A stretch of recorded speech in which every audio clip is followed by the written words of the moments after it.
Chewbacca the Wookiee thought he was on a boring cat-sitting job, but his true mission is much more dangerous. With the help of a young bounty hunter / librarian and a cargo droid who is actually undercover rebel spy K2SO, Chewie must make his way through a bizarre forest with fear-causing mist, fight off deadly creatures, recover a sacred book, and rescue his friend Han Solo. If anyone can do it, it's the Mighty Chewbacca.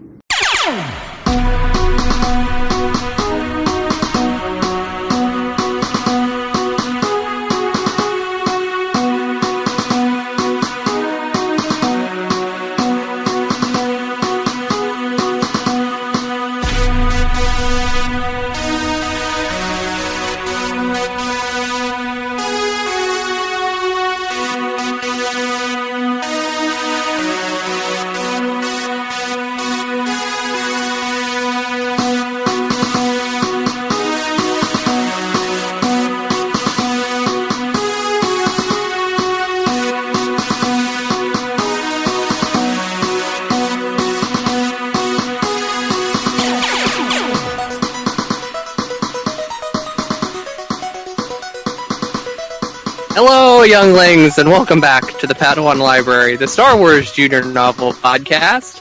I am Levi Paratic, and with me, Tim Mav. I was trying to make a reference to this week's book. Maeve is the name of the Tim woman. Maeve. Okay, that actually works better if you pronounced it right. You know? Yeah, if I didn't screw up the joke. and this week we have a special returning guest. He was on the show a month ago. Yeah, I know. Franco Asmaeil. How are you? Good. I'm a bounty hunter / teacher. So. Okay. Are you a friend or foe of the show? Did I ask this last time? I think he's friend of the show. We didn't determine foe. Yeah, no. I think friend. I Okay. haven't. I haven't been upset by any opinions of yours yet. So That's okay. incredible. All right. We have one. We have one foe. That's Tim's brother. Oh, please. And Samuel Macaulay is still a friend, even though No, Tim wants him to be a foe so badly. Oh, especially I saw. not listen enough. I saw him a couple days ago, and he was just like, "Why is Franco assigned to stir shit?" I was laughing so I'm hard. tagging him and So yeah, I very aggressively did not put The Mummy on my list of top 5 adventure movies post Indiana Jones, and Franco alerted Sam to this fact, and Sam is unhappy. He's unhappy, especially because you the week before you have the show with him, and you guys talk about The Mummy. You're like, The Mummy's fine. You seem to enjoy The Mummy. I enjoy it. It's fine. Not like love The Mummy, but you enjoy it. Then you give your top 5 list, and you straight up say, number 5, a movie I don't even like, but I'm going to include on this. I like that movie. I just don't love that movie. I don't know. It's The Mummy is, I just feel as though The Mummy is acceptable entertainment. That is how I will classify it. It's acceptable. The Mummy's like... It is that the sequels aren't any good. Oh, the second one is horrible. I still haven't rewatched it, but I do think the second one really soured me on the whole thing back when it came out. I actually have Samuel Macaulay. Actually, the last time I watched The Mummy and The Mummy Returns was with him. In college, right? He basically forced them upon me, and we watched The Mummy, which I thought, well, this is fun. I had a good time, and then he immediately was like, all right, time to watch The Mummy Returns, and put The Mummy Returns back in, and I fell asleep. It was so boring. Like, do you want to ruin this feeling? I don't know, the Robin Hood Prince of Thieves inclusion was certainly like an aggressive move on my part. I'm not going to lie, but the other 4, I think it's I don't really think there's really an argument to be made that those 4 movies are not better than The Mummy. Like, would you make that argument? Like, it was like what? Pirates, Mask of Zorro, Master and Commander, and The Rocketeer. I think those are all clearly better than The Mummy. You're probably right about that. Yeah. Well, The Master and Commander is like more like adult movie, right? It's a drama. Sure. Mm-hmm. That was my number one. I felt a little weird putting it on the list, but it's to me, it's a fun movie. So I don't. You'd be surprised. I did a poll of like which one of these two do you like more. The first Pirates and The Mummy. I put in like a Facebook group that has like a couple thousand people in. Yeah. I think Levi, you're in. And The Mummy won by like a lot. Like, is that just like people just don't like Depp anymore for whatever reason, and that's like. Well, a lot of people said, Pirates is better, but like you said favorite, and The Mummy just is my shit. That's fair enough. I think like Gore Verbinski is just such a better director than Stephen Sommers. Like that's my main thing. Like I mean, that's whatever. People can like what they like, I guess. Franco, you did a funnier. Oh, if although I haven't seen Pirates in a very long time, so yeah. Franco, you did a poll in that same group that was you asked who is your favorite wrestler turned actor, and I was like, well, The Rock's gonna win this for sure, and I was blown away that Batista. He's so much better. He is. I agree. He's a real actor. Like The Rock is just a persona. It's fine. Like wasn't John Cena like up there too, like third? Oh, probably. People love Cena right now. Cena's on fire right now after his Fast 9 and Suicide Squad appearance, and now he's got his own. His Peacekeeper's getting his own show. So I don't think I've seen any John Cena movie yet. I saw both of those movies, and I liked him in both of them. I can't believe there's a television. Why is there a TV spin-off of anything? Honestly, I don't want that. Take it away. Alien thing, I'm kind of scared of that alien. What's this alien thing? I don't know this alien thing. Noah Hawley, who did the Fargo guy. Yeah. He's doing an alien thing, like Alien the franchise. And like I know, like Ridley Scott's like executive producing it, but he also just said in an interview that like he basically just said like I don't want that to happen. Like it was such a weird I don't know. Isn't it like Ripley timeline? Like it's still like the company and stuff, or I don't know. Like I can't remember. I just want the third Ridley movie. Like that's what I want. I'm in the minority. I like the two new ones. Those are great. Covenant is like a crazy movie. Well, I feel who's that guy who did District 9 who was attached to do one for a minute? Neil Blomkamp. I'm so glad that's not happening. He said in an interview he was like all set to go on that, and then like Chappie came out, that movie he made. Yeah, well, that movie's and then he got word that like Ridley Scott saw Chappie. And then, like, next thing you know, he was, like, removed from the project. So he thinks, like, Ridley Scott saw Chappie, hated Chappie, and was like, no, this guy can't do Alien, and then, like, removed him from the project. When Trevorrow got kicked off of Star Wars because Book of Henry came out? Book of Henry came out, right? Isn't that the legend? I don't know. It's, Have you guys ever talked? I think you talked about his script, right? And what it was. I did. Duel of the Fates, yeah. I read it. It's certainly a better thing than Rise of Skywalker. I think it's been now overrated by a lot of fans because it's better than Rise of Skywalker, which is the lowest possible bar. There's some wacky stuff in that, like General Hux like commits suicide as to not be like taken by like the rebels, and he does it with like Mace Windu's lightsaber. It's really wacky stuff there.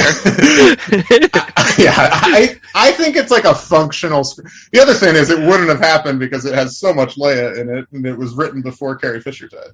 So like it's not. Yeah. Like it's just not like it would have been a different movie even if he had stayed on. So I don't know. It's my favorite thing to do is to think of better movies than Rise of Skywalker. Like what would have been better third movies? And I thought of a new one the other day.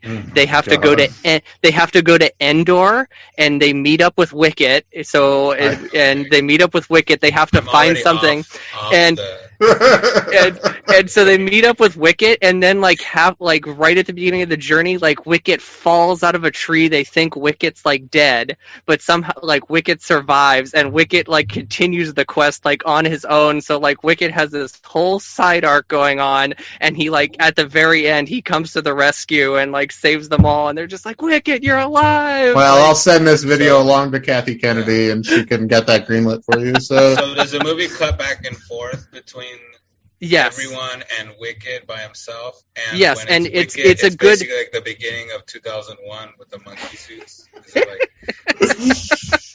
I was thinking it would be a good half hour before they reveal that Wicket's alive, so that it's like it's not like where you think Chewbacca's dead in Rise of Skywalker, and then 5 minutes later they reveal he's not alive, even though there was just this huge like emotional moment where like the characters grieved him. So really, you could still have that like that classic character death and really process it, and then have that joyous like, oh, Wicket's alive. You reminded me of that Chewbacca thing. Yeah. Just like always like gobsmacked when I think about that movie.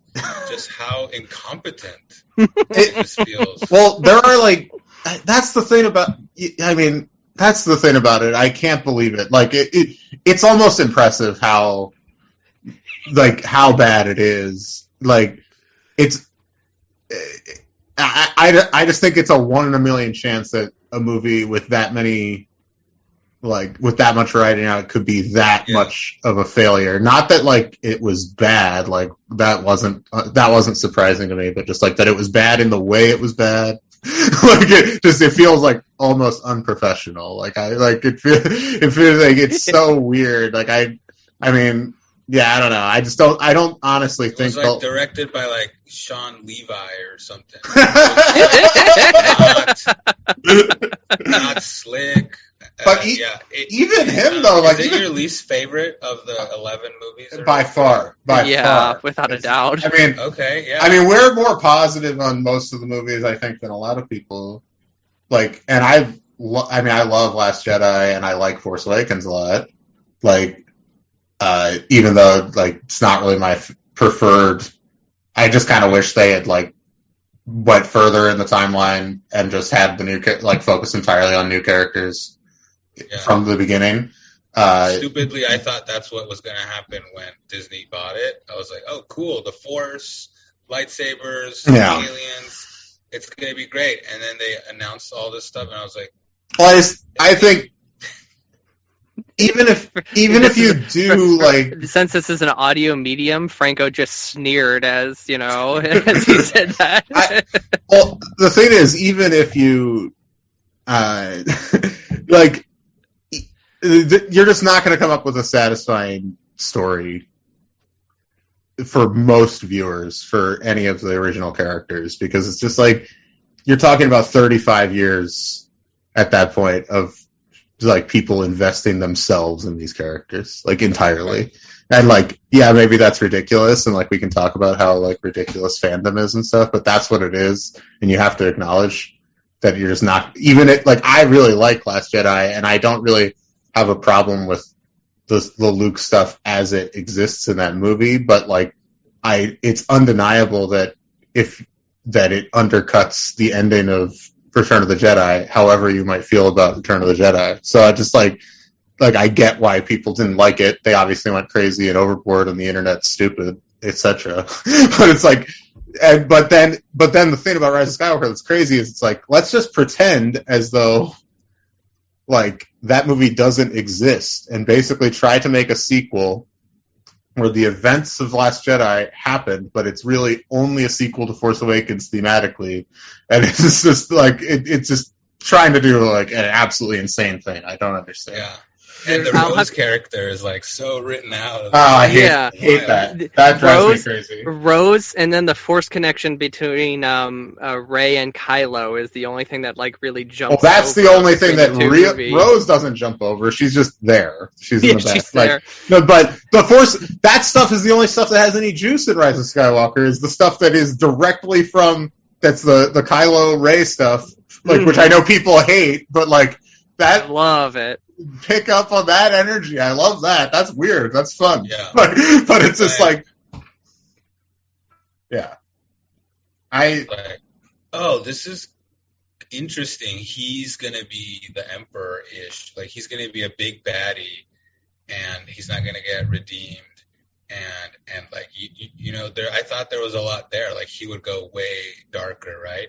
Mhm. And then, you know, within a few minutes or half hour, I was like, oh, I see what they're doing.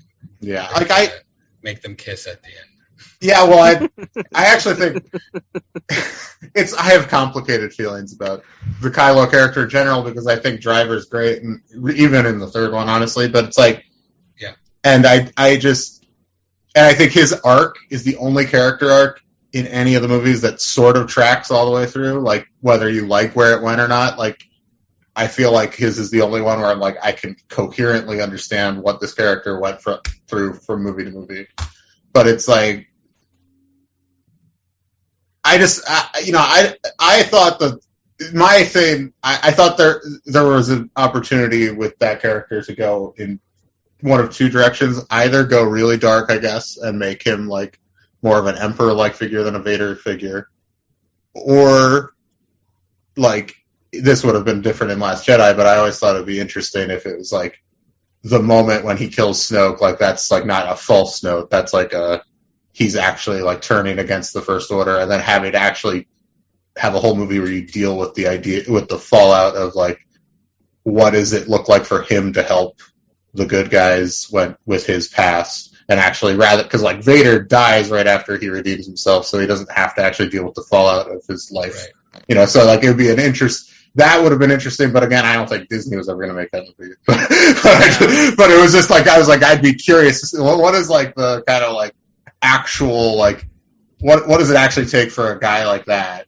to like earn whatever kind of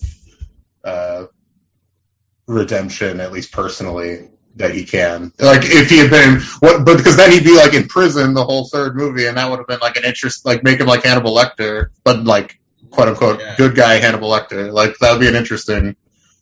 I don't know. Franco, that's all fan fiction, but that's, I don't know. That's an interesting. It would take a lot of good writing. It would have to thread that needle.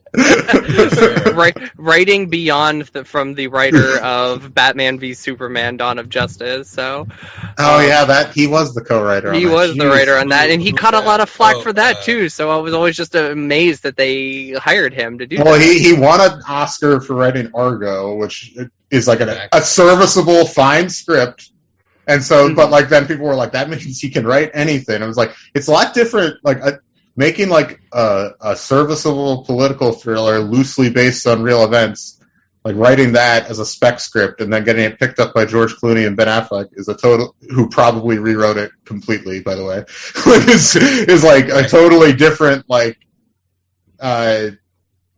task than like doing these like big like these big like franchise things. Not that one's like obviously I prefer like 70s political thriller, even if it's light like Argo. I'd rather see that movie being made like 5 times a year than see another Star Wars movie, honestly, even though I host a Star Wars podcast. But it's like, but I just like, I don't know, it's whatever. Franco, I'm gonna have to find the video for you, but there's this hilarious like supercut where somebody took like promotional footage that like the actors shot for Rise of Skywalker, where they're asked like, "Oh, what were your reactions after like seeing the movie?" And like they don't know like what to say or like how to react to it. And there's this great one where and I guess Adam Driver did not promote this movie at all. He was promoting Marriage Story that whole season. So. Good for him. He's the only one who walks away from this movie unscathed, really. And he's good in it, frankly. Like, he's the only one who's actually. Like, well, we've talked about Ridley Scott and we've talked about Ben Affleck, and I just want to say Last Duel is a masterpiece. But I really did like it. We'll talk about it next week because we're talking about Legends. Next week when we talk about Ridley some more. Yeah. But there's this great moment where they have like 8 actors and they say, okay, without spoiling anything, give us your facial reactions to what you saw, like what you thought at the end of the movie. And like Anthony Daniels makes the funniest face, and he puts his hands up and he shakes his head. And then Kerry Russell's there, and J.J. Abrams is sitting in the corner. And first thing Kerry Russell does is she sticks her face in her hand like down, and then she looks over to J.J. Abrams and she starts motioning tears down her face. Like, well, they all know it's bad. Sucks. Like, they all know it's bad. Like, yeah, they all know it was bad. Abrams knew it was bad. Like, how could they do that? I've listened to,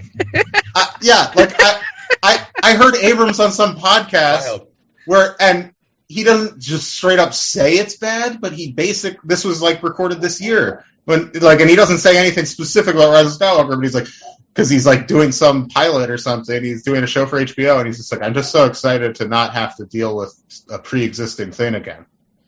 And he like kept talking about that, and I was just like, this guy, like, he never should have gone back. People people have conflicted feelings about Force Awakens, but people were happy with that movie. Why did you go back? It was such a mistake for his. I mean, especially because he screwed it up so bad. It's like it's ultimately on him. But it's just what if they got Ron Howard? That would have been great, because Ronnie is George's boy, you know. Okay, I think it's like Ron Howard, though. Like, as much as like Solo, I don't like that movie nearly as much as my co-host does.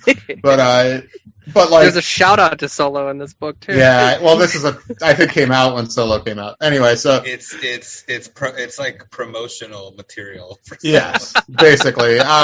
So I wish it said "Journey to Solo," a Star Wars story at the top of the book. But like Solo is like Ron Howard, like, his worst movie will at least tell a functional story. Like, I mean, I think like Ron Howard's made like really probably only like 3 like very, very good to great movies, and like a bunch of just solid like journeyman stuff mostly. But like it's like, and that's fine. Like I wish more directors could do that now. But it's just but like a guy like that, like the problem with a guy like Abrams is that like, I just think he's like a very good visual stylist who does not have, and who has like a good sense of character, but no sense of storytelling. Like, it's just like, I don't know. I'm curious what he does next. I mean, we've discussed this before, that we always feel that like his movies, the movies that he's directed, always crumble in the third act of the movie.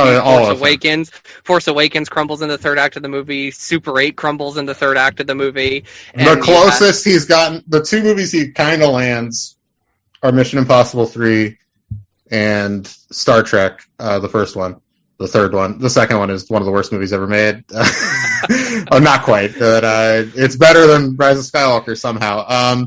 But yeah, no, I mean, and even those movies have like third act issues, I would say, but they're not like, I don't think they cripple the movie in the way that the other ones do. Rise of Skywalker is the third act of a trilogy, and it's just, the whole movie is just a crumbling mess. I can't even like identify what is the third act of that movie. So always gonna have. Do you think he basically blames like the studio for like, well, they had a timeline and I had to hit? I mean, I'm sure that's the best we could. I mean, to be fair, I'm sure that is part of it. Like, he came on very late. I just like. He shouldn't have taken the job, though, because it was clearly, I think, an unwinnable situation. I think it's still kind of a worst-case scenario, and I think a lot of that lies on him. And he took responsibility for...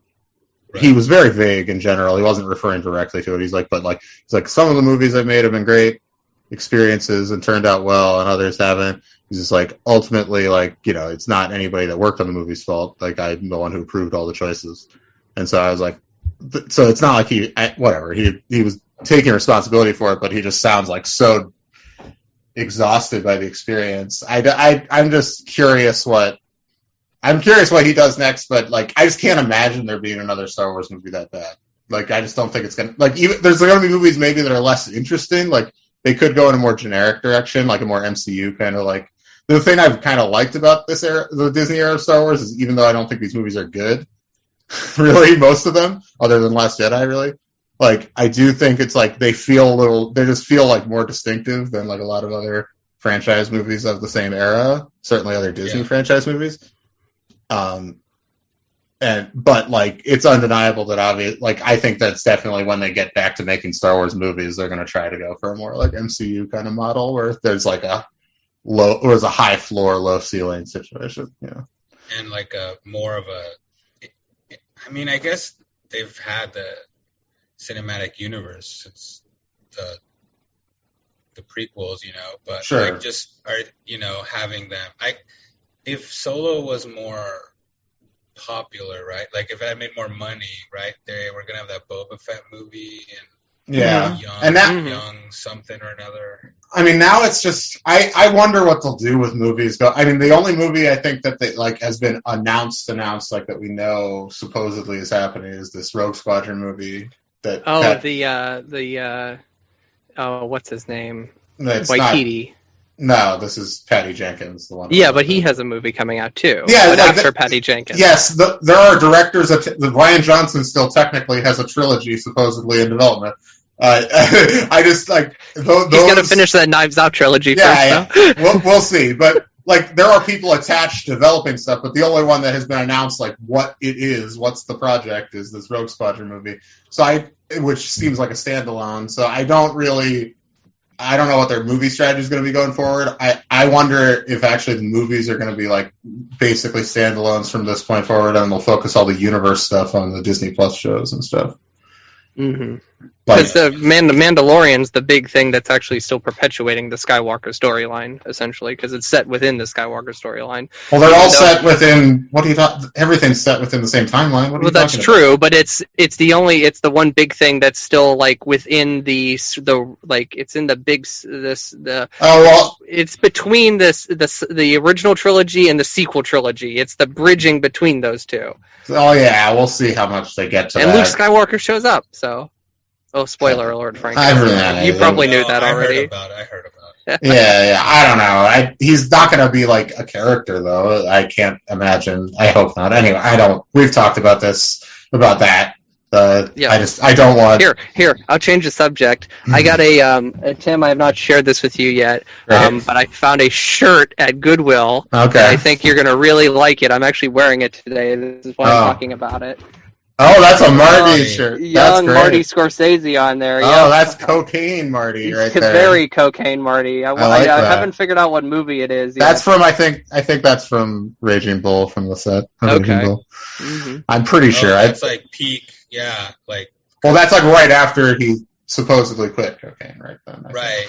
New York's peak, right? Yeah, because he was in the hospital when De Niro came to him with Raging Bull, so I feel like that's the legend anyway, that he had to get off coke so he could do Raging Bull with De Niro, which is a fun legend. I need De Niro to come to me with a script so I can turn my life around. Here you go, Bad Grandpa 2. I actually Bad Grandpa. Oh, not Bad War with Grandpa. Right, War with Dirty Grandpa, actually. Dirty Grandpa and War with Grandpa. Bad Grandpa is Knoxville. Yes. Dirty Grandpa is De Niro, if you remember, and then War with Grandpa also De Niro. Also De Niro. We need to combining the dirty, bad War with Grandpa. That's what we need. Isn't the Grandpa from War with Grandpa like more cuddly figure? Like you saw that, didn't you? Yeah, he is. It's actually the grandson that's the piece of shit. Really. Right. And actually, that movie actually sets up a sequel, because at the end of the movie, Grandpa gets a girlfriend, and basically the grandfather and grandson, they make amends at the end of the movie, and then at the end of the movie, the grandson sees like his girlfriend, and you get this sense that the war is back on, like he's declaring war on Grandpa's girlfriend. We've great guys. Yeah, it's like Problem Child. Grandpa. It's like Problem Child meets Grumpy Old Men. It works. Yeah. Mm-hmm. You guys, you probably never seen this because you were too young when it came out, and it has no cultural footprint. But Getting Even with Dad, the Ted Danson, Macaulay Culkin movie. I'm aware of it. I'm aware of it too. It's one of those movies that isn't that like a remake of a French comedy? Like, it doesn't exist. It's one of those. Yeah. I don't know, but what's funny is that I saw it with my dad, who was like, similar strange relationship. So during the movie, I kept looking over at him and squinting at him, giving him the evil eye. So yeah. Well, there were all those like kids rebellion movies in the early 90s. Yeah.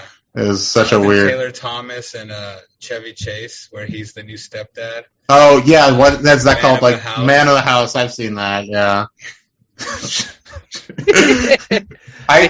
That's on Disney Plus. I saw. I was like, I can't believe they're like, we need to stand behind Man of the House. Well, they'll probably remake it as a Disney Plus series. Like Turner and Hooch kind of. With Josh Gad. It's not Josh. Yeah, there's a Turner and Hooch show, and I get confused every time I pass by it on Disney Plus because it's literally the same poster as the movie. It's just with the kid from. Yeah, what is that guy's name? From Drake and Josh. Josh from Drake and Josh. Yeah, but just in literally the exact same pose as Hanks on the poster with the dog in the exact same pose. Like, it is like, I was like, is this just like, I don't know, so crazy. I got this confession to make. I've never seen Turner and Hooch, guys. Oh, don't worry about it. It's okay. I actually loved that movie as a kid, and I've not seen it since I was a child. It's not terrible. It's watchable. It's that should be your next movie. You guys check. Well, we got something picked out for next week, but maybe we'll do Turner and Hooch. But Levi, I was at an outlet store, and I was disappointed that you're in Texas right now, because we can't play this, but I just found the Titanic board game. Wow, that is James Cameron official Titanic board game. It just came out last year, and it was already in the outlet store for $7. So I'm sure it's great. But I think I'm going to be playing it with some people next week. Okay, so I'll keep the listeners updated. If you can get another copy of it and mail it to me, then we could do like a distance YouTube. Chess game, Sure. Just chess, and put it on YouTube and review it. Like, there's a whole culture of that on YouTube. I know. There's a card on the back featured here called the I'll Never Let Go card, where you have to hang on to the edge of the table and ask everyone to promise to never let go. Each player who does so scores 1 point. Then drop underneath the table. So this is a very interactive game. Wow. So and basically, if somebody doesn't say I'll never let go, they're punished for it. They don't get points. Like if somebody's why would you not say if you're too embarrassed? Never let go? I feel like, people are maybe just too embarrassed, and you have to shout "I'm king of the world" at some point. You have to just, beautiful. Yeah, I love it. I love that movie. So, is there a card that you play and say he could have fit on the door as well? I'm sure it came out last year, so I'm sure it's like. Now, is there a sketch pad where you have to draw another player like one of your French girls? Yeah, the player has to. It becomes some sort of dirtier parlor game. I don't know. Is there a card where you have to do a really bad Italian impression like his friend in the movie? Oh man! Now I want to watch Titanic.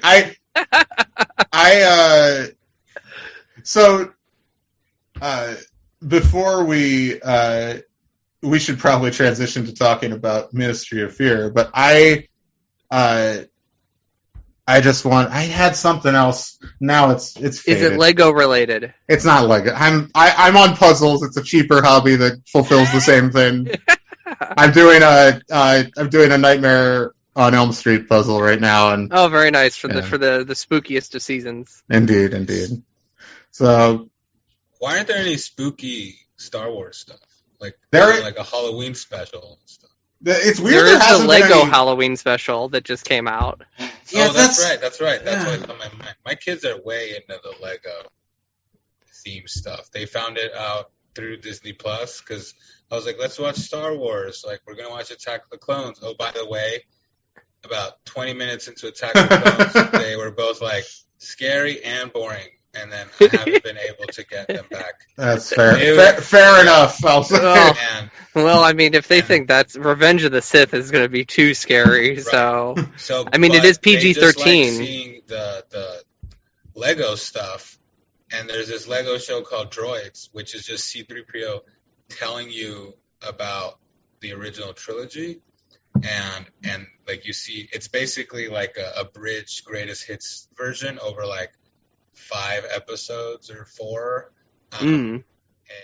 And they're each like 25 minutes long, and they just like watching that over and over again because it's like, oh, I know that reference, but it's super like irreverent, so it's aimed a little older because they like poke fun at things that happened in the original trilogy as well.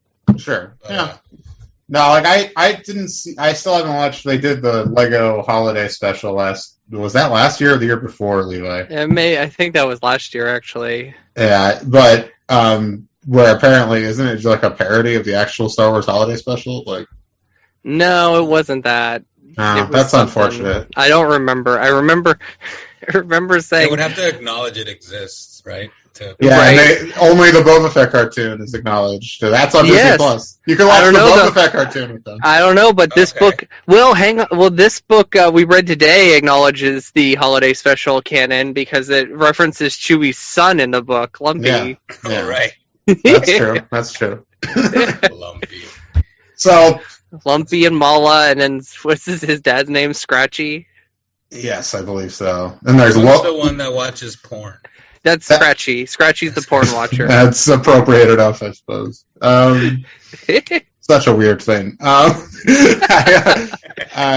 know it's like the most like obvious thing for any like Star Wars internet content to point out, but the holiday special is wild, guys. It's some of the wildest TV ever produced, if I'm really honest. Well, if you watch a lot of 70s variety specials, which weirdly I did watch a lot of them because they would often be on like late night and on like bad cable channels when I was a kid.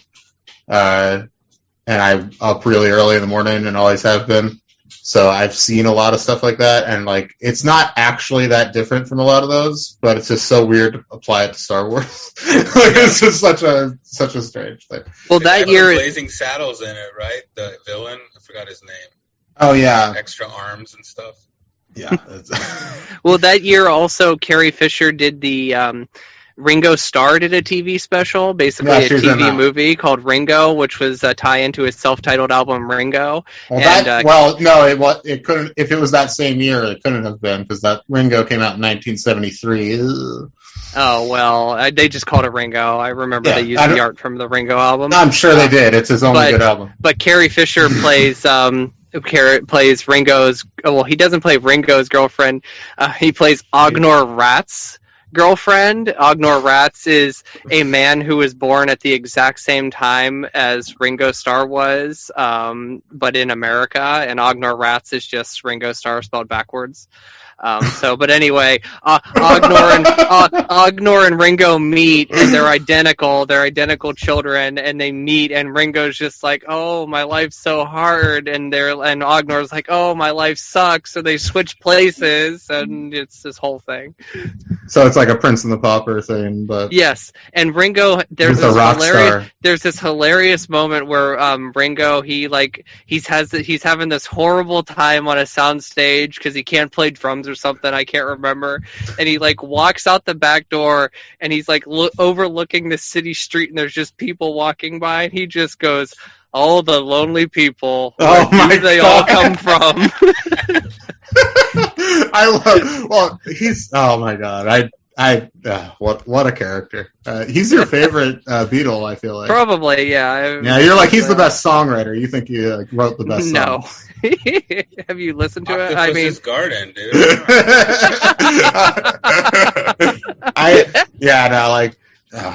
There's that classic song from like 10 years ago. He put out this song called like Liverpool 8, I think. Oh, Liverpool. Which is a very funny, there's a funny moment where, because, half of his songs from the last like 30 years are all just like, remember the Beatles? It's like, we all do, man. And it's just like, there's like this moment where it's just like, with George and Paul, and my friend John. I don't know. It's hard to explain. Me and Sam McCauley, friend of the show. Yeah, just listen to Liverpool 8. We love laughing about it. Anyway, he's a maniac. And well, speaking of Disney Plus and Star Wars and stuff, Peter Jackson's Let It Be documentary is coming out next month on Disney Plus. So. Yeah, 6 hours. I was excited to see that in the theater when it was a theatrical release.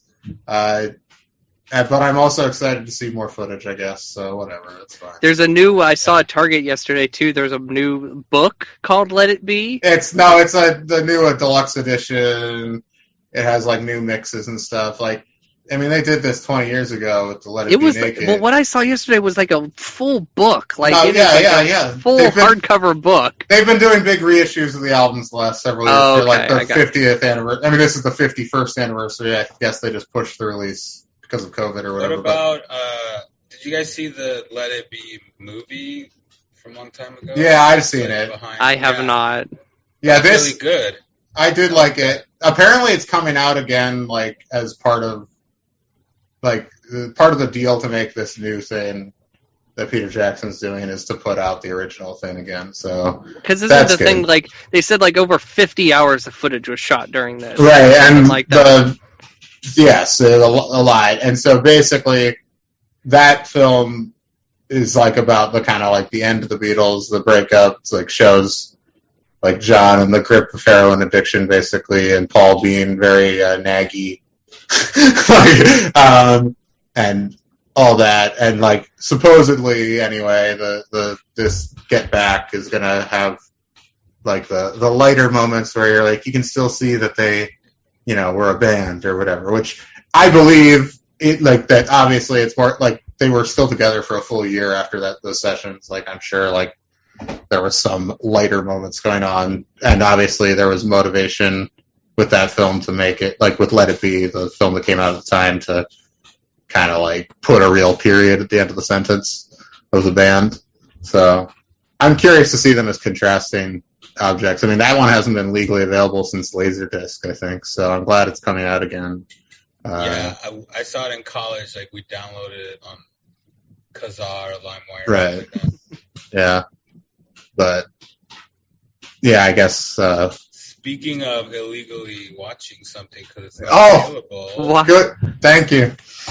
So this week's this week's book is The Mighty Chewbacca in the Forest of Fear, so we decided to watch Fritz Lang's Ministry of Fear, a film from 1944, Lang's Hollywood period, German exile period.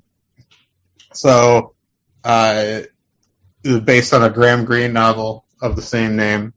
So, let's go. What are your what's your experience with Lang? I've only seen Lang, guys. Let's talk Lang. Let's talk Lang.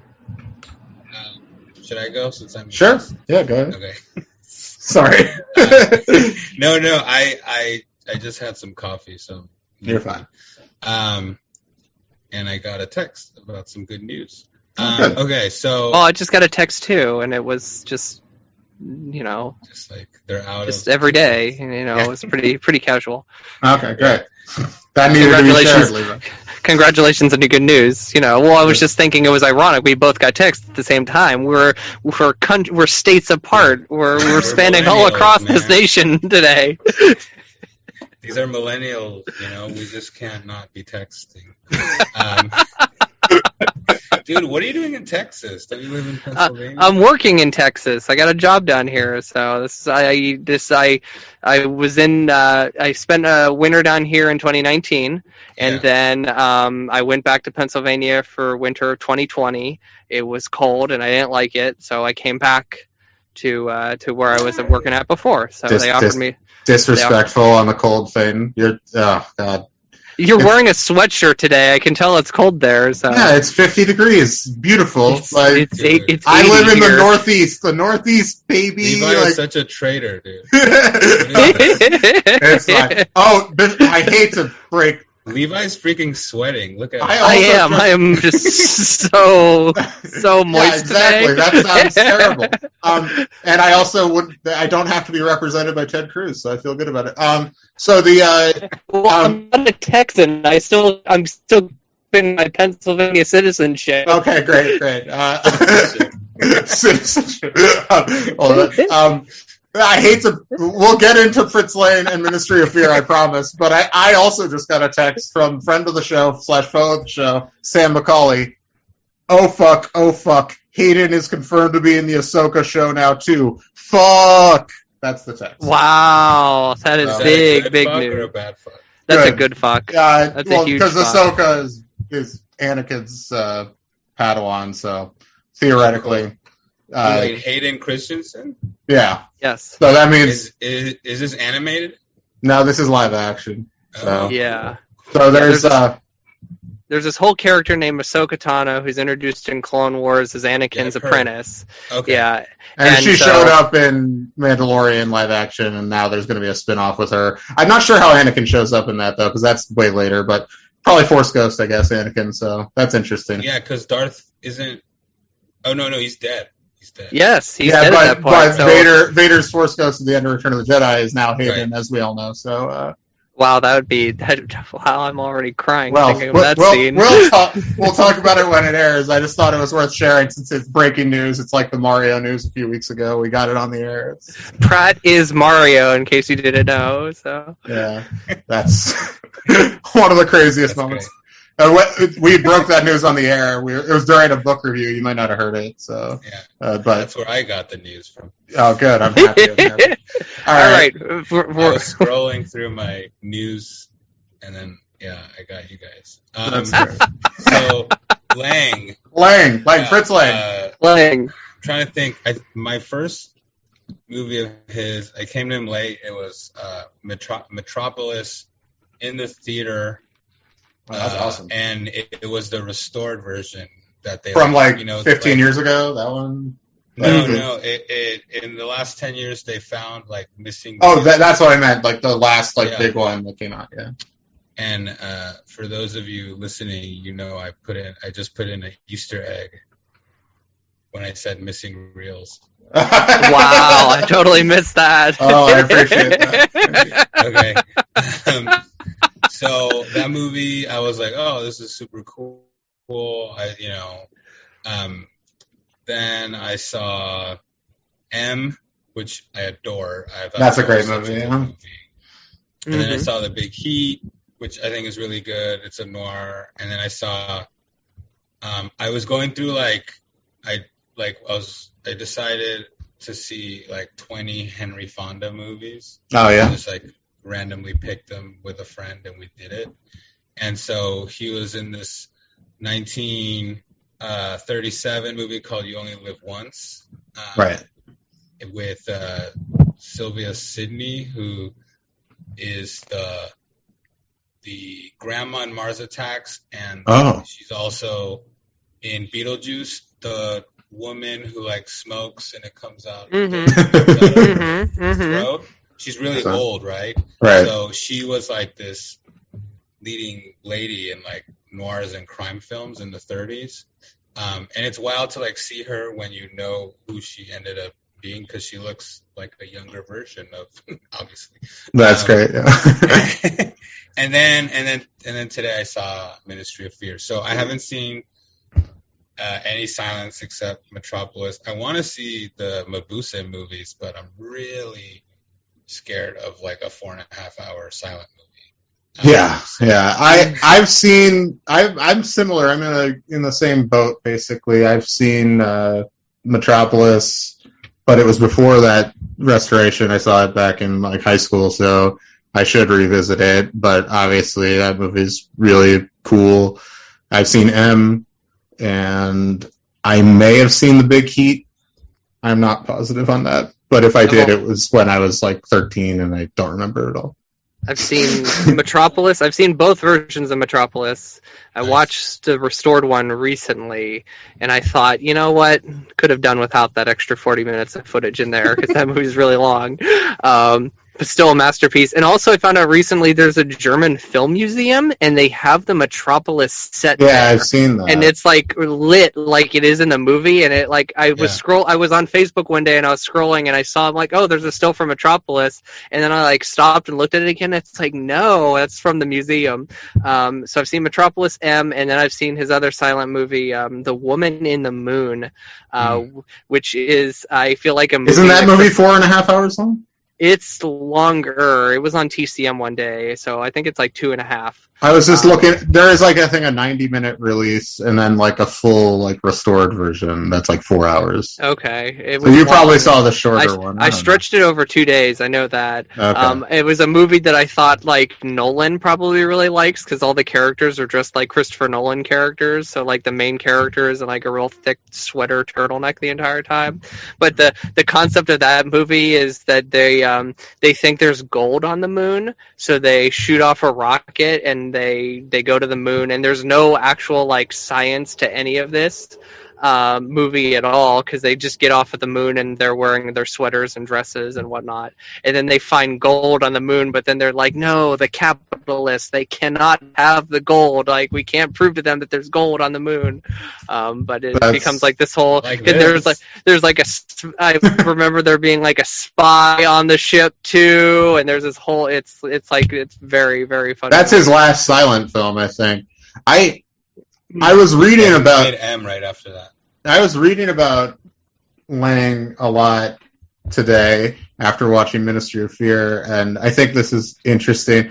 You know, his wife throughout the silent period and up through M and collaborator was this woman Thea von Harbo, who was wrote the scripts for all those movies, and Metropolis is based on her novel and stuff.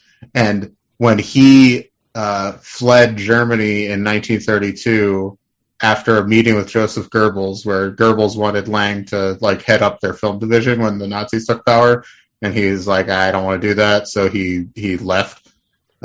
He got a divorce from her, and she stayed behind and kept writing movies for the Nazi regime. So isn't she really responsible for a lot of like the Nazi propaganda films too? She was like a screenwriter for a lot of them. In that, yeah. Yeah, so it's interesting that they it's fascinating. They went in opposite directions there. Interesting because this movie we watched today all has some Nazis in it too. So well, I was reading that a lot of that about that the novel is more explicit, and I mean obviously it's not the Nazi stuff is less explicit, is not explicit, but the novel apparently the Nazi stuff is a little more foregrounded. And Lang had made like these 3 like basically anti-Nazi like German resistance movies right before this, one called I think Manhunt, and a few others that were more explicitly like portrayed the Nazis in a more kind of villainous fashion, like more outwardly villainous fashion. And I guess like the screenwriter of this movie, I'm blanking on his name, had a lot more his contract was like he like couldn't be rewritten or whatever, so Lang couldn't like rewrite it. I mean, I think it doesn't really hurt the movie necessarily. I think I was reading in this piece on the Criterion website by Glenn Kenny, where he was talking about this. Yeah, that basically the screenwriter's script doesn't emphasize the kind of, there's no like scene where the Nazi villains like explain their like ideology, which I guess Fritz Lang wanted, and apparently Fritz Lang was unhappy with this movie and had told the author Graham Greene of the novel that he was also unhappy with it. And Graham Greene thinks the only good film adaptation of his work is The Third Man, so there's that. There's some background, but anyway. The Third Man is much better than this. Sure, absolutely. But it's much better than most movies. Okay. Yeah. I want to say, here are my thoughts on this movie.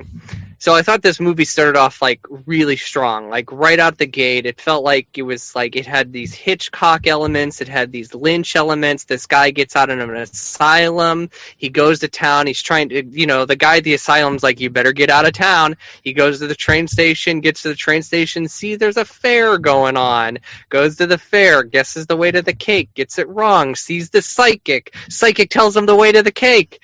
He goes, he guesses the way to the cake. They give him the cake as a Are you grand just going to prize. stop when you think the movie isn't good anymore? Well, you kind of, because then, and then there's the whole thing with the cake, where the cake, he's on the train, the cake gets stolen, and it has these elements where it's just like, is this guy crazy because he just got out of an asylum? We don't know. Is this all in his head? Is this all a vision?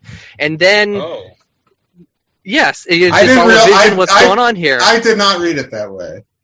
Well, that's how I read it, Yeah. and then he gets hooked up with the women of the Free Nations, and then the Nazis come in, and then you find out he's in an asylum because he pity killed his wife, sort of thing, and then it becomes this very complicated, like kind of conspiracy thriller. But I don't disagree that the strongest part of the movie is the first 20 minutes.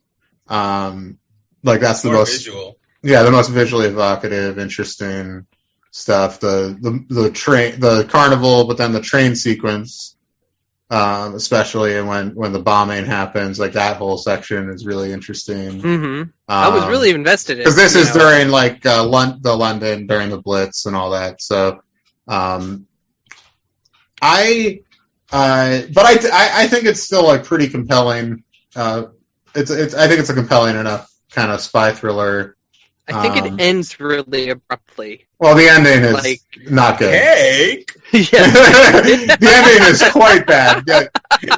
Yeah, no. Apparently, Fritz Lane hates the ending. That's the big fight he had with because the ending of the book kind of implies that his girlfriend was more involved, but that he still stays with her. That's how the book ends. It's this kind of more ambiguous. Didn't they go against the Hays Code? Yeah, probably. Yeah, so that's the thing. I haven't seen any of the other kind of World War II movies that Lang made. Yeah, me neither. Men also die. Yeah, I haven't seen that. Yeah, and I mean, according to him, anyway, those movies were stronger. But I know this is probably the most famous movie of those four that he made during the war. But I don't know. I thought it was the first. I would agree that it's the ending isn't good, but I think it's a pretty compelling movie all the way through. There's a lot of good, strong performances. I mean, Ray Milland is the main guy, and I always like him when he shows up. He's a good second tier star of that era. And who's the female lead that plays the woman I was just talking about? I need to in Ministry of Fear. Yes. Is it Marjorie Reynolds? It is Marjorie Reynolds. Yeah. I thought she was really good, and I liked the whole thing where it's this women's group that's vaguely against fascism, against supporting the war effort and all that. Being a front for Nazi spies is a fun idea, and I thought the seance sequence was really interesting. You didn't mention that. There's a whole seance. I keep forgetting about the seance sequence, but the seance sequence rules. A guy gets shot in the seance sequence. Gets shot in quotation marks. Not really. I think the movie is really strong and up until and after the seance, and then that's kind of where it gets really complicated for me. Yeah, I like the stuff with the tailor, who turns out to be. There's good things in it. I gave it 4 stars on Letterboxd. I just thought I have a high curve when it comes to grades. That's why I don't use Letterboxd as much anymore. But because we all need you back. I know. Letterboxd misses me every day. I get emails from the people in charge of Letterboxd, you need to come back. I'm all up in your comment section, being and I just crickets on my end. I apologize. We'll see. I should at least like get back to writing stuff on there. I had to laugh yesterday because I rewatched the Scooby-Doo movie, which is not good. Great cast, but not good movie. Scooby-Doo Monsters Unleashed is better. I'm aware, but you had watched it on your one account, your one Letterboxd account. My old Letterboxd. And then you had watched it again on the second one, and on the second one you rated and reviewed it, and that made me laugh. So my review, I remember my reviews being strong. There's a lot more cleavage in that movie than I remember. Now I know why my dad liked that movie so much when he took me to see it when I was 11, because there was so much cleavage. There's this one baffling part where so Velma is wearing a turtleneck, okay? And then she gets possessed by this monster, and in the next scene she's in this super low cut orange shirt. Right. And then they pull the monster out of her, and then in the next scene she's back to the turtleneck. So this implies that the monster that's possessing her is the one who took her turtleneck off and replaced it with low cut. Yeah. I think that's pretty obvious implication. Odd. I don't think it's that weird. About? The Scooby-Doo movie. Yeah, I don't know. I don't know why you brought this up. It's very wait, is this the Freddie Prinze Jr. one? Yeah. Yes. Yeah. Okay, see, I was 18, so I just never seen those. Yeah, I never saw them when I was a kid because I thought I was too old for them, even though I was 11 when it came out. The movie watching Chungking Express. Unfortunately, true. Tim is the most cultured one here. I will never forget that. 6th grade. Well, it wasn't 6th. It was 7th, 8th grade. He's on his forms. He's reading his adult Star Wars novel. I was reading my adult Star Wars novels when I was 7 or 8. Let's be real. He's all mad because Carnivale got canceled prematurely. Oh my God, that is not that far off, honestly. Okay, so but no, I saw that I got it. I went through a big Scooby-Doo phase in college, though, because I love the original Scooby-Doo. I think it's one of the great works of pop art ever. It's just so fun. I love formula bullshit. And the design aesthetic of Scooby-Doo, the early Scooby-Doo stuff, is really exciting to me. And so I watched those movies back in college, and they're not. The first one is quite bad, but the casting is strong. Freddie Prinze Jr., Sarah Michelle Gellar, Linda Cardellini, and Matthew Lillard are actually all very well cast in their roles. The second movie, though, Monsters Unleashed, gets the vibe down a little better. It's still not a quote unquote good movie, but it's it's entertaining enough. The movie was originally conceived as an adult parody of Scooby-Doo. Well, it was written by James Gunn, the original script. Oh, I didn't know that. So, but there's still some elements of adult themes and kind of innuendos. So there's a moment where you see the mystery machine and there's smoke bellowing out of the mystery machine. They're eating cookies. They are grilling in the back of the mystery machine. Yes. But for a second you're are they smoking in that van? And it's no, they're smoking meats, baby. It is the most. They do that in the old cartoon. Didn't they make high jokes in the old cartoon? It's implied. The problem with those movies is they make everybody had gotten to all the self-aware, self-reference, the meta jokes that are in the first movie. That had just been, those had already been absorbed by the culture before that movie ever came out. So I think the jokes just don't land in the same way. Whereas the second movie, they're let's just try to do Scooby-Doo straight with good, solid joke writing.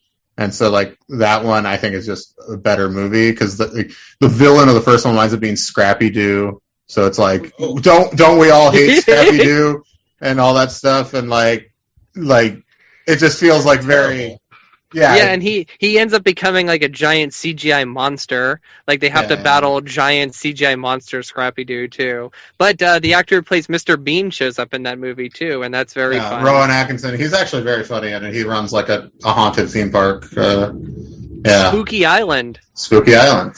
Yes. All right, let's finish up our thoughts on Ministry of Fear. We jump all over the place on this show, so it's fine. Ray Milland was in it, wasn't he? Yeah, Ray Milland. I like him. He's not like a super distinctive leading man, but I always thought like he's reliable. He's a good weenie. Yeah, he's a good weenie. Like in Dial M for Murder.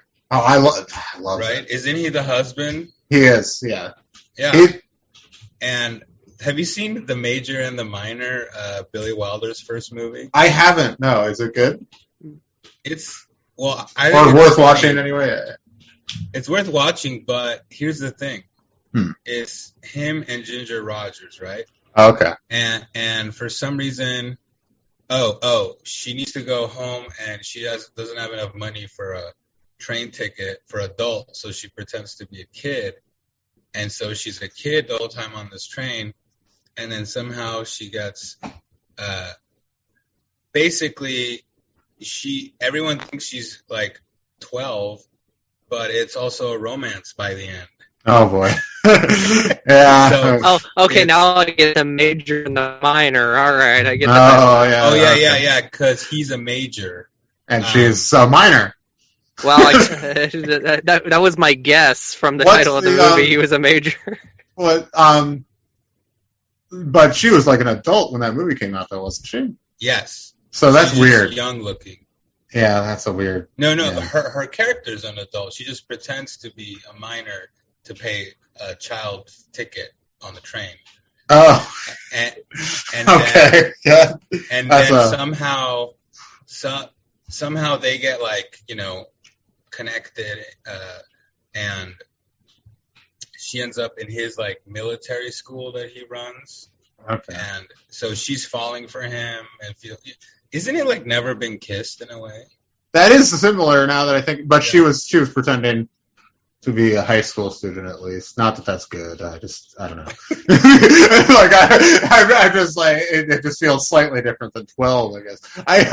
Well, that's funny. If we're talking about minors, going back to the Ringo TV special, Carrie Fisher plays Ognor Rat's girlfriend, and she's apparently 16, and that's where he sings, "You're 16, you're beautiful, and you're mine." And in that version, Carrie Fisher does backup vocals. Yeah. Well, I know it. Because there's that, and then in Annie Hall, he's like, I was with, he talks about being with 16-year-old twins or whatever. Not him, his friend, the Tony Robbins, right? Yeah. And then I found out later that used to be the age of consent. Right. And then I'm like, okay, so that's why they wrote these things. And yeah. But anyways, the major and the minor, if you can compartmentalize the creepiness of it, it's worth a watch because it's pretty funny. And there's a couple really funny kind of slapsticky set pieces, if I recall correctly. But yeah, Ray Milland. And I haven't seen The Lost Weekend in forever, but he's... Yeah, I saw that, but again... this is the problem. This is the problem with being a cinephile when you're in middle school. You watch a bunch of stuff and you forget it all by the time that you can actually appreciate it. You get to see them all again for the first time. That's true. One good thing about getting older, I feel like. Yeah. Is movies I haven't seen in a long time feel like the first time.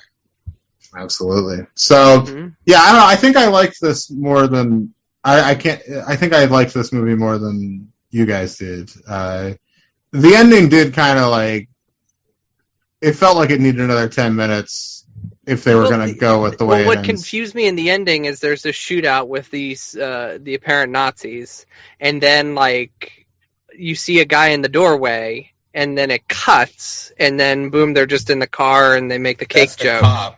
That's the cop, and I didn't catch that at first. I was like, why did this just so abruptly cut to this? Why did this just end? I was actually on the Wikipedia page, and I was like, oh, if that was the cop there. There's not a beat at that moment to like kind of like really realize that that's a cop, because it's like this kind of long shot. You just kind of see him in the doorway. There's not like a close up on him, so it was like it didn't read to me as that at first. So it made no sense to me at first. I'm like, this movie just ended. Yeah, I don't know. I like the ending is a huge flub. Okay, I'll say this. I'll give it 3 stars on Letterboxd because I think the beginning of this movie is like really strong. Like incredible. I went with 4. I don't know why. I just funny. I went with 3.5. Yeah, there we go. Wow. Perfect. We span the spectrum. It's worth seeing. It's probably not a good introduction to Lang. I would say. I went 4 initially on The Last Duel, and then my wife and we've just been talking about the last. We've been talking about The Last Duel all week, and we've been breaking The Last Duel down. We want to go see it again, and we need to go see it soon. It's it's going to be out of theaters in like 5 seconds. I went back and I gave it 5 stars, and I made it my number 1 movie of the year. That's how much we've talked about this movie. So it's my number 4 right now, but I really liked it. Affleck is hilarious in it. The movie's not being sold at all for like the funny parts. Not that it's a comedy; it's like very serious. Mm-hmm. But it's also like has a lighter touch than you would think, given like. Wait, we'll talk. Who has the most screen time? Well, Driver and Damon. Affleck is the supporting character. And I don't know the lead actress's name, but she's played Jodie Comer. Yeah. Yeah, she probably has the most. She's the lead character. But Mel, she has this theory that this is Driver. He's pandering to the Kylo fans out there, but while still by truly being like an evil person, like. Mel has like a weird like hang up about Driver. I don't understand it, but we've argued about it on the show. We're recording this. Yeah, we've argued about it on the show. Like when she's been on, it's not a secret. We this argument's well known. She's anti. She's anti. Yeah, she's anti. But she's in a very Driver. in a way that I don't. I don't really believe that she actually is. And what's like funny too is like the whole movie we're watching it, and I'm thinking like, oh my god, she hates this movie because of like how despicable like Driver is in it. He plays the most monstrous motherfucker on it. Yeah, and but we started talking after the movie. Well, I not to hype the movie up even more, but the actual duel part of the movie, I thought I was going to have a heart attack. I had no clue how the movie was going to end. It's a true story. I didn't read up on it beforehand, so I didn't know how it ended. I was going to have a heart attack during that. My heart was literally pounding. I was on the edge of my seat. Incredible filmmaking. I think it's a really good movie. I want to save any more discussion until next week because we're going to be talking a lot of Ridley next week. So. Well, how about this? I'll just say this.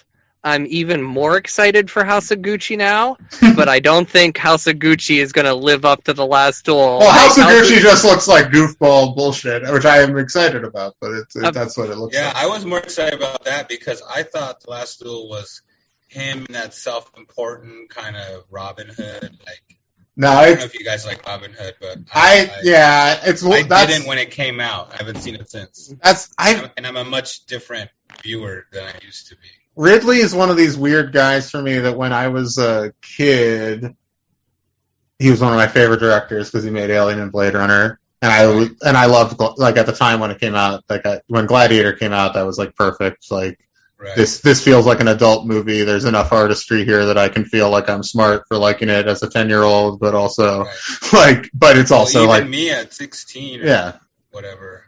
Right. Oh, of course. I mean, it's also very good, and then I went through a period where I was like, well, Alien and Blade Runner are good, but then he fell off and is just like a boring journeyman. And now I've kind of come back around on him.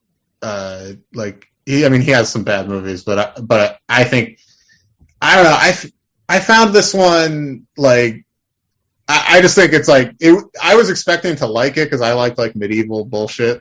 It's kind of I don't know. I was just impressed. I was expecting it to be good, but I was just impressed with the way it was good more than anything else. Nice. It's kind of its own. It's It's very and Affleck is very funny in it. Like it's the most I've liked him in a movie in a while. I know you're gonna talk about it next week, so I'm sorry for asking questions. Oh no, it's fine. So. That's pegged. We're discussing Legend next week, so we'll be talking more about that than anything. Oh, I haven't seen Legend. Cool. I haven't either. I'm excited. Yeah. I have. How are you guys gonna find a way to watch and talk about Dune, because that word doesn't fit any novels. Yeah. Oh well. Here's the thing about Dune. I'm like halfway through the book right now. I just got back to reading it this week, so I'm actually not going to be seeing it till next week. When I finish the book, and I want to rewatch. First time? Yeah, I never read the book. I'm really liking it. Like, it's like the first 100 pages, you're like, there's a lot to adapt to, but then once you figure everything out, it goes. Yeah. Like it's really exciting. I'm a big fan of the book and of the David Lynch one, which I revisited this past year, and I'm like, wow, there's rules. Yeah, I'm gonna rewatch that too. I haven't seen Lynch that version is really cool. I really just want this to be just like the Lynch version. I've not read the book. I've only seen the Lynch version, but from all the trailers, I'm like, it's gonna be the same movie, just updated. So that shield fight's not going to be so polygony, but I'll be all right with that. I mean, I imagine it's not going to be that much like the Lynch I think it's going to be less weird and more polished. Mm-hmm. I mean, from everything I hear, it's very somber and it's not funny or it doesn't have any humor at all. Right. But visually really impressive. That guy Villeneuve. I still haven't seen Blade Runner 2049 because I was I was against its existence when it came out. Now I'm kind of at a point where I will see it because I feel like it's survived. People like it still. When it came out and it got all the good reviews, I was like, this kind of shit always gets good buzz when it comes out because people just want to like it so bad. And and I was just I just do not want to watch a mediocre shitty Blade Runner sequel. So now that it seems like it has stood some time, I will finally watch it soon. But I loved Arrival, but I also don't. I loved Arrival, I just saw that movie Polytechnic that he made about the school shooting in Montreal. Yeah, and I liked that a lot. But I'm not a huge fan of Prisoners, Sicario, those movies. They're not I find his movies outside of Arrival to be impressive and engaging, but after I'm done with them, I'm I don't know if I like that. I could see why Ridley Scott picked him for Blade Runner though, because he does have a bit of a Ridley vibe, a kind of a po-faced, you know what I mean? I don't know, but his choice of material is stranger though. But he also, I feel I don't think he could make The Counselor, though. You know what I mean? There's something that crazy. Or Thelma and Louise. He couldn't do anything soulful as that. Yeah. Oh, that movie's so good. I love that movie. Speaking of Poe faces, Poe Dameron is played by Oscar Isaac, and Oscar Isaac is in Dune. So Oscar watch, surprise Oscar. He plays the Duke Leto, yeah. Mm-hmm. I'm excited to see him in that. I didn't watch Scenes from a Marriage because I was I haven't seen the Bergman. I'm not going to watch some HBO adaptation. Yeah, I haven't seen either. But Tim, you haven't seen A Most Violent Year, have you? No, but yes, Jessica Chastain and him reuniting. Yes, I'm aware. Yes, they're very good in that movie. I did see The Card Counter, which I really liked, and I think he's prepared to have a good run here. I'm so glad he's back, dude. It felt like he did the least during Star Wars of any of between Driver was able to still just make a bunch of good movies during Star Wars. It felt, we were in on him before Force Awakens. Absolutely. Right? Yeah, I was in on him from. Well, I liked him in Drive, but then Llewyn Davis is that's my favorite. That's my favorite movie of the last decade. So that's when I clicked on him completely. But I'm glad he's back doing interesting stuff. I'm a little annoyed he's in that Marvel show, and Ethan Hawke's also in it, so I'm gonna have to watch it. So oh really? Yeah, Ethan Hawke is the villain apparently. Yeah, it's dude. Ethan Hawke, dude.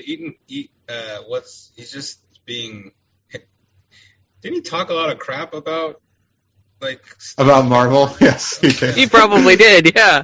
I mean, but he it's nice to have nice things. Well, apparently Oscar Isaac has brought it to him. I was reading that they ran into each other on the street because they both live in the same neighborhood or something, like in Brooklyn or something. And that's so cool. Yeah, I know.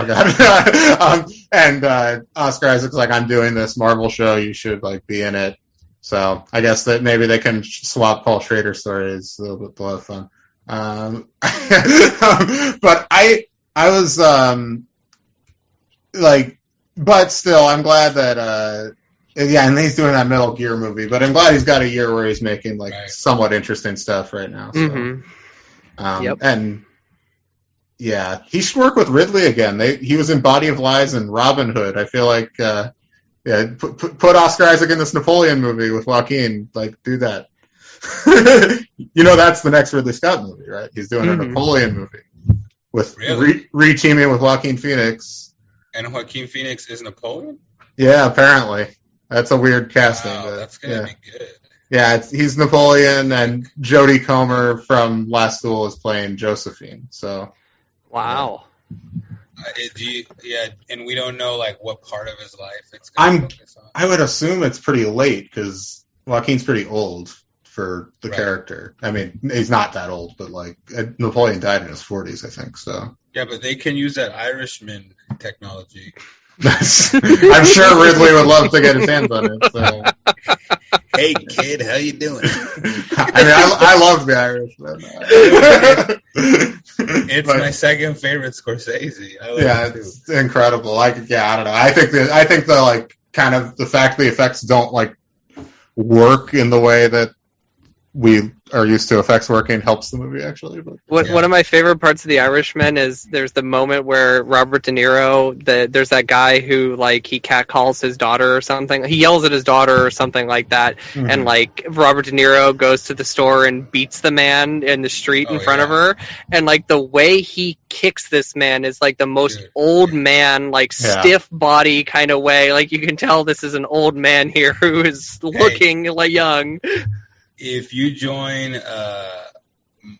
Marty Scorsese eyebrow posting group in Facebook, which is a meme group about Martin Scorsese movies, that scene when The Irishman came out, it was memed to death.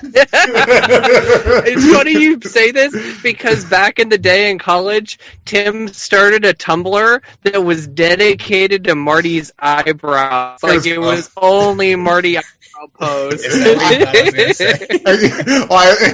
I literally started a Tumblr called Scorsese's Eyebrows, where it was just I would take pictures of him and just cut off everything but his eyebrow. I don't know. That's great. I like that. Yeah, it was fun. I did it for a few weeks and then moved on. Yeah, and then Tumblr, it died out. You know, but my wife's still on there every day. But somehow I didn't even know it still existed until I realized that. Anyway, it's gone through multiple ownerships. It's crazy how many ownerships it's gone through. Crazy stuff. All right, well, we should. Ministry of Fear, check it out, I guess. That's the end of this segment. Yeah, you can't find it anywhere legally. Yeah, it'll, whatever. I'm sure it'll pop up on the Criterion channel. We just Googled it, and it was real easy to find. And there's a Criterion logo at the front of it, so I imagine it'll pop up on Criterion channel. Wow, Scorsese's eyebrows is still alive, people. Oh my! Scorsese's eyebrows -blog.tumblr.com. I think it needs its own Instagram post on the. Oh man! Yeah, I've definitely linked to that. There's a little Padawan braid in the back behind the eyebrows. So. I can count how many photos are here. There's 1, 2, 3, 4, 5, 6, 7, 8, 9, 10, 11. You stopped after 11 posts. Okay. There's only so much. I mean, I guess I could have kept doing it forever. There's tons of pictures of the guy, but it's better to burn out than to fade away. All right. Speaking of, let's burn this segment out, and we'll be back in a bit to talk about the Mighty Chewbacca and the Forest of Fear. Welcome back to Padawan Library. I'm Tim May here, as always, with Levi Peretic, who is not here. There he is. Hey. Hello. I turned a light on so you could see me. You're good. Listeners can't see me, but they can hear me. You're good. Everything's good. And we have our guest here, her special guest, Franco Asmaeil. Hello. So, Franco's actually led us on a Star Wars discussion this week. I know, we talked more about Star Wars at the top of the show than we have in like a year, I feel like. Yeah, I had a lot of questions. I appreciate it. So this week we gave you the assignment of reading how long is this? 260 pages. 260-page book. Yeah, I'm so sorry. This book dragged so hard. If you take away all the Wookiee talk, it's like half as much. Yeah, that's true. So this book is by Tom Engelberger, who wrote the Origami Yoda book that we read the last time you were on. And this takes place in the actual Star Wars universe. It's about Chewbacca. You guys were messaging back and forth in our group message all week about how boring this book was and how there's Wookiee sounds spelled out, which is a big pet peeve of mine, for the listeners know. And so what I did was, even though I own this book, I had a free audiobook coming on my and I downloaded the audiobook and I worked on my Nightmare on Elm Street puzzle this morning and listened to it at 1.5 speed and just got through it. So maybe I just got through it. Did they use how'd they do the Chewbacca speak? They just did. They had an actor. It was like a full cast. So they had an actor. Does it sound like Chewbacca, or does it sound like what is written in the book? It sounds like Chewbacca. It didn't. But I could tell that there was that the guy thought he was being very funny because there was more of a sense of why he was spelling it out than there often is in these books, where often it's like just growl noise, some amalgamation of consonants, he said. Like, it's often that, whereas this is more like, my narrator is like funny and self-aware, and he's like commenting on like. Let's talk about this narrator.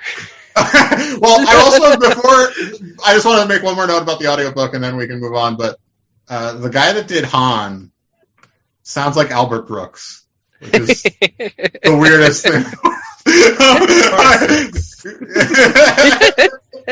I love Albert Brooks, so it's interesting. Anyway, so let's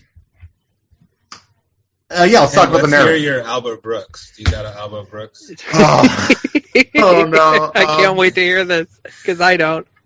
Yeah, I don't either. What if Needy was sexy? I'm trying to think of lines from broadcast news. I got one. Lines from Han Solo.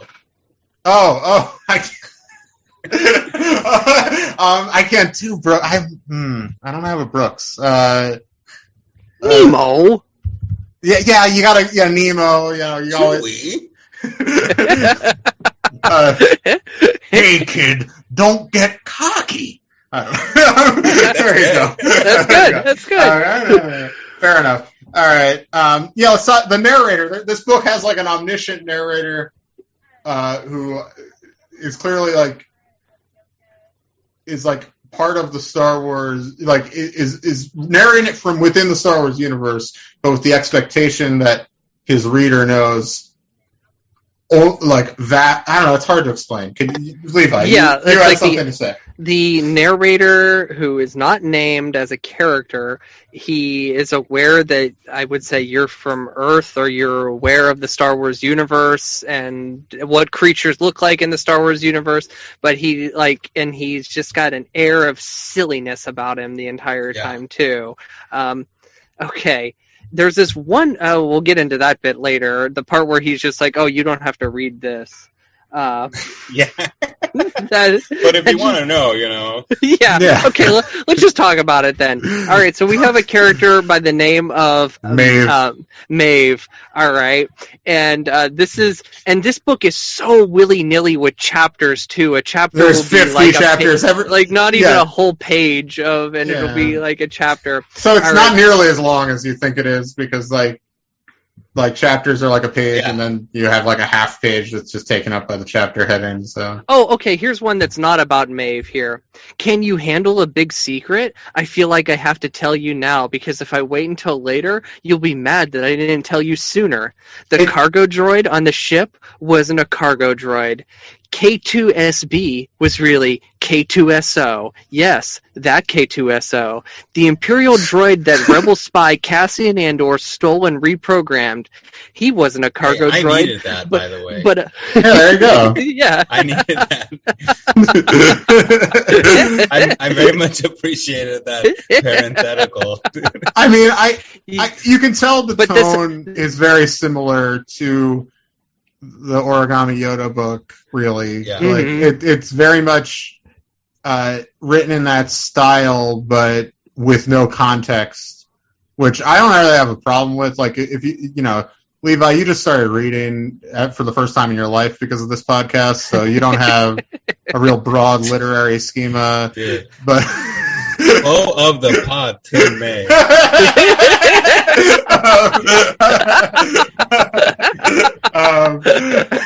You have no idea the shame that I feel over this podcast. Like, I'll be outside reading these books, and if somebody like passes by, I'm just like, I gotta put the book down and I gotta hide it because I don't want people to see that I'm like reading children's Star Wars content. Like, whatever. I mean, I'm joking, of course, but I do. My point being that if you've read lots of children's fantasy novels, especially, this is a fairly ordinary tone, and ordinary really engaging for kids, or at least that's the idea. I think it is.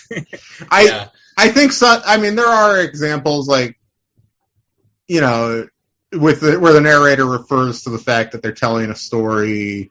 You know, that's a pretty old, like, I don't know. I can't think of a lot of examples. The only one I can think of off top is the novel Stardust, like by Neil Gaiman, has like this kind of narrator, although he's a much better writer, so it works better. But I read some of this to Mel. Franco, you asked because I asked you if you were reading this to your son, and you asked me if I was reading this to my wife. And there were moments that I like read to her, and something she said too is it reminded her of like a Terry Pratchett novel as to how that's a fair comparison. Terry Pratchett is probably better, but I mean it's not. Terry Pratchett's funny too. That's the problem.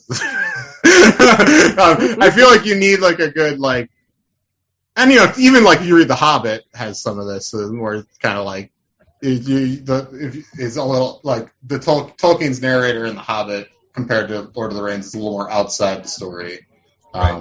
So there's a long tradition of this. I'm not comparing the Mighty Chewbacca and the Forest of Fear to The Hobbit, but sounds like you are. Yeah, it's just as good. How many Tuca cats does The Hobbit have? 0. Yeah, exactly. Yeah. It has 12 dwarves, 0 Tuca cats. Who's to say what's better? All right. So this setup for let's get into the story. Yeah, the broad setup. Cool. The broad setup of this book is Han and Chewie.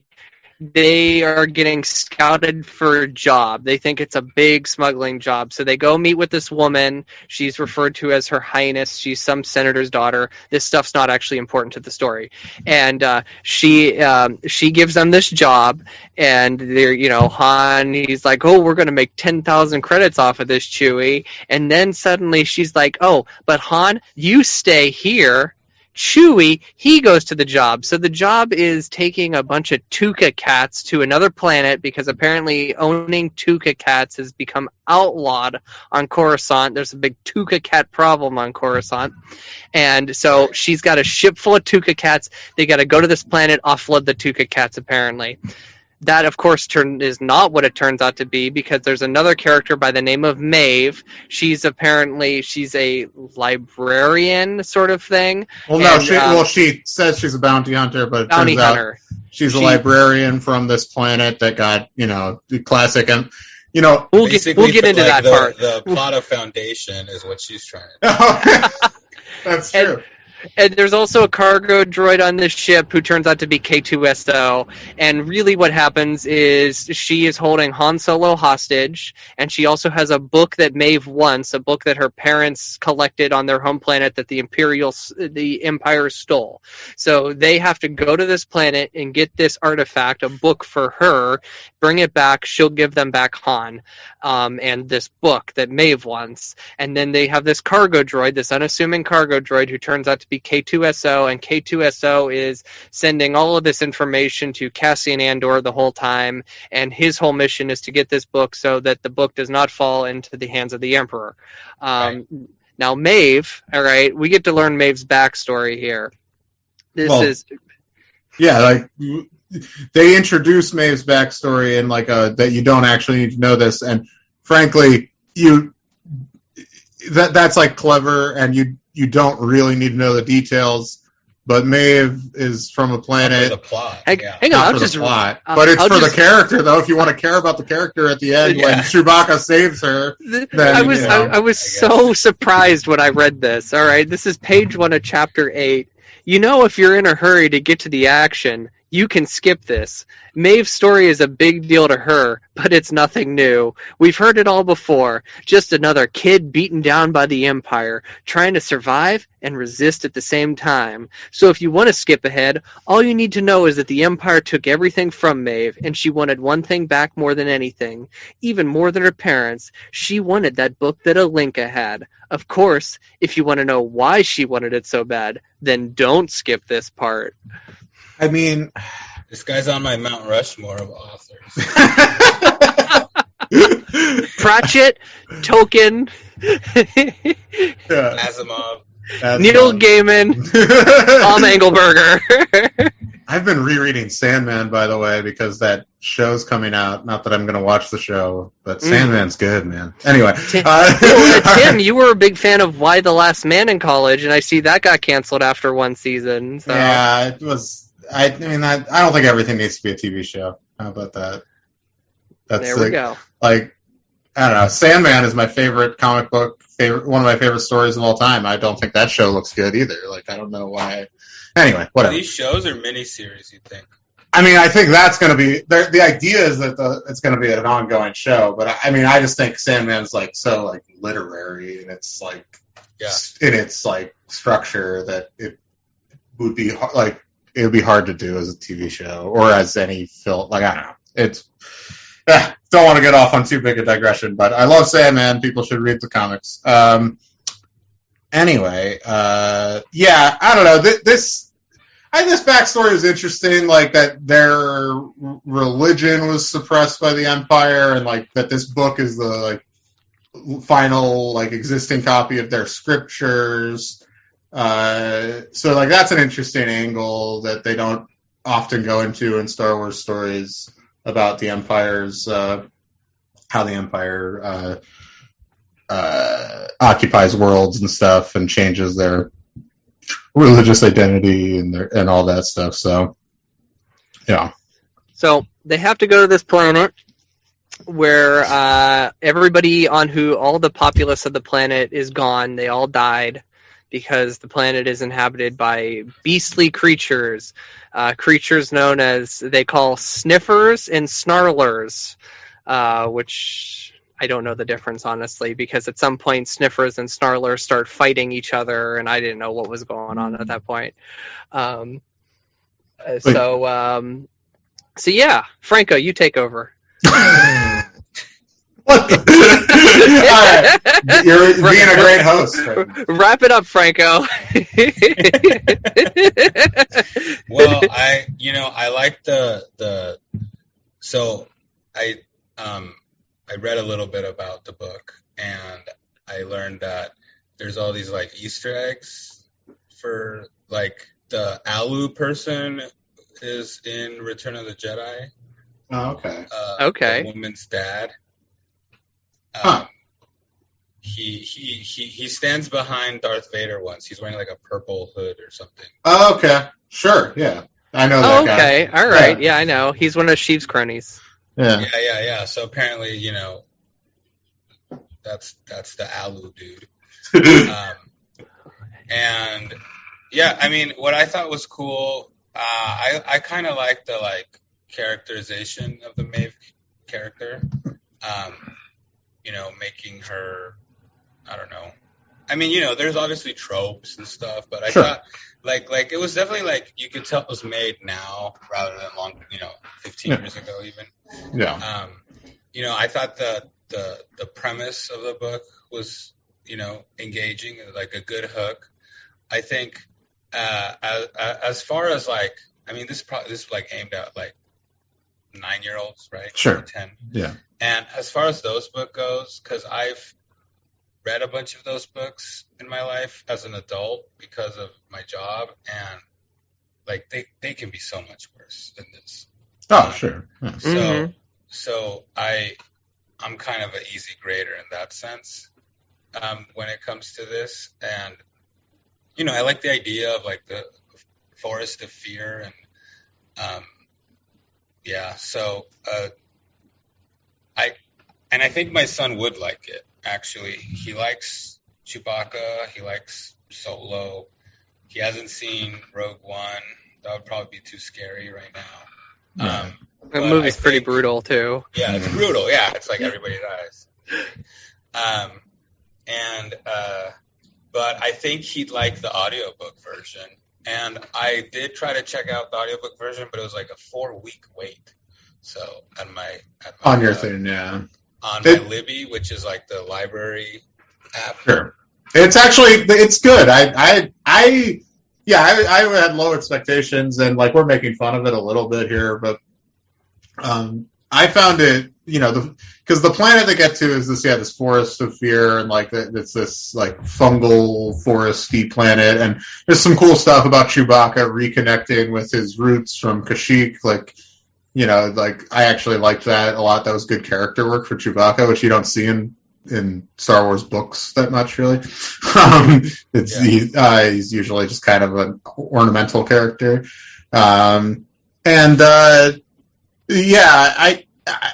audiobook was good. I'm not a big audiobook person in general, because I have trouble focusing when I'm listening to an audiobook. My mind drifts really easily. If I'm driving or something, I prefer music or a podcast or something that's a little less, because I just lose track of something and taking it back. I thought about doing, so I could get through it quicker for the movie, I thought about doing Dune as an audiobook, and I was this is too dense to try to listen to passively while I'm doing a puzzle or whatever. So, but anyway, I thought it was well produced, and they had, the voice actors were good. I made fun of the Han guy sounding like Albert Brooks, but I think I really liked actually the performance. Whoever does the voice of Maeve did a really good job, and I agree. Maeve is it's not that she's a hyper original character, but I thought her motivations were really interesting and clear, and like I said about the kind of the religious cultural stuff, I thought that was really interesting. And you mentioned Foundation. It is kind of Foundation. I never actually read Foundation. I watched the pilot of that show, and I was this makes me want to read Foundation, but I don't know if it makes me want to continue watching the show. But all right. Well, Franco, I think your ride is here by now, isn't it? I gotta go, unfortunately. I carpool with someone, and I thought we'd be done in around 2 hours. But You're right. We talk movies too much. All right, give us your midi-chlorian count for this book, and then I guess Tim and I will wrap it up. I guess 6 out of 10. All right. Yeah. All right. That's it. That seems fair. Thank you for letting me be on your show. It's always great to have you anytime. We should try to have you one more time on the show before the end of the show. So we'll figure out a way. Maybe we won't make you read a book. So. All right, have a good one. All right, we'll see ya. All right. So there's a green mist on this planet too, and it makes them feel fear. Yeah, I guess we don't. We talked We don't need to go deep. Okay, I'll wrap this book up real quick. Okay. They have to. There's all these beasties on this planet. They find this cave area where there's a big library. Turns out there's this big, multiple-mouth, tentacled creature. And there was this woman there who was force sensitive. She worshipped the monster. She had slaves come in. They built this big temple, and she amassed all this knowledge and she amassed all this power. And she wrote it all in this book. And basically, she ends up losing the power when the monster turns against her, because she becomes more powerful than the monster, and the monster hates that. And when she gets away from the green mist, she loses her power. So anyway, she wants this book, obviously, and they get the book, and then K2SO ends up taking it. He leads them out of the cave, and that's when Cassian Andor comes in. Cassian Andor, kind of a jerk in this book, very very much a jerk to Chewbacca and Maeve. I'm excited for that show. Yeah, I am too. He's been in this fight since he was 5 years old. Love him. So, yes. He's kind of a jerk, even though K2SO is like, oh, I sense a 75% probability that these characters will help the rebellion at some point, So anyway. Yeah, that probability stuff is weird. I was more prepared for this to be more like excruciating, given your constant messages throughout the week. It might just be the medium. I think it was, for me, it was so wordy. Like, it was so needlessly wordy. And actually, I went back today because I finished this book early, and I went back and I finished Duel at Shattered Rock. So it was such a huge difference between the two. It's like Duel at Shattered Rock gets like right to the information, and then this book is just like dancing around it. And Franco's right. This is like this is a book that's made for a much like younger audience to enjoy. So that's. But you also have these. And I don't mean this in general. But when it comes to these books, I feel like you have a very utilitarian outlook on what makes a good Star Wars book and what doesn't, which is basically you need to get to the point, just the facts. Don't put any English on it, etc., etc.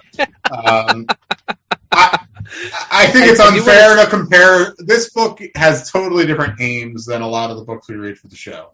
They're aimed at the same audience, but this book is more like, first of all, it is trying to be funny, and I think to some degree it is. And I think for a kid, some of the stuff would be more funny. But it's also, I find it to be like I mean, again, maybe if I was reading it and I was cramming it in, like trying to read it, I would be more frustrated. But I think some of this stuff is circumstantial. Like, where it's like, is this book, like, on its own entertaining without it feeling like... Because, we're now at the point in the podcast. Let's get big picture here. We're now at the point in the show where these are always going to feel like homework for us. Mm-hmm. So there's always an extra weight on it. It's like, entertain me now, goddammit. You know what I mean? And I have the same feeling, but I will say, doing this book the way I did it, where I listened to the audiobook and worked on a puzzle, I found it pretty entertaining. I don't think it's great or anything, but it's like a solid, like, it's a totally solid, like, adventure. I like Chewbacca a lot in it. I don't regret doing it. I was against doing this book for the entirety of this podcast. There are references to doing this book probably in our earliest episodes where I was like, we don't need to do that book. I agree. We're way back. But I'm happy we did it. I'm happy to do it. I'm happy we got to talk about it with Franco. And I'd agree with him. It's like a 6 or a 7 out of 10. 7. I agree. I was going to go right around a 6. The book's fine. The book's it's fine. It's fine. That's how I feel. I also want to say real quick though, having actually finished Duel at Shattered Rock now, I'm going to retcon last week's midichlorian count, and I'm going to give it a 10 midichlorian. So I'm very excited for book 4 of the Clone Wars. We're not getting to that next week, though. No. Next week we are talking Star Wars Dark Legends. Did you get this yet? I do have this book. I actually have the Target exclusive cover. Oh, let me see. Hang on, let me find the book. We can talk about it next week, I guess. Okay, we'll talk about. Oh, it's over there. Hand me that book. It has. I think it just pulls a different illustration from the book. Yeah, that's it. Yeah, it just pulls a different illustration for the cover. So that's what it looks like if I can. Okay, I see on it. Yeah. Yep. And then it's got Doc Ondar or whatever from his Den of Antiquities on Galaxy. Is that Ringo Starr backwards? Is that All right. So we're talking Dark Legends. That's written by George Mann. We covered Myths and Fables. We'll talk about this next week. But if it's Dark Legends, then is this in the Legends timeline? Is it a legend or is it canon? I don't know. But then it's Legends. Also talking, because of that title, we're going to be talking Ridley Scott's Legend. I'm excited for that. Starring Tom Cruise and Ferris Bueller's Girlfriend. Let's go.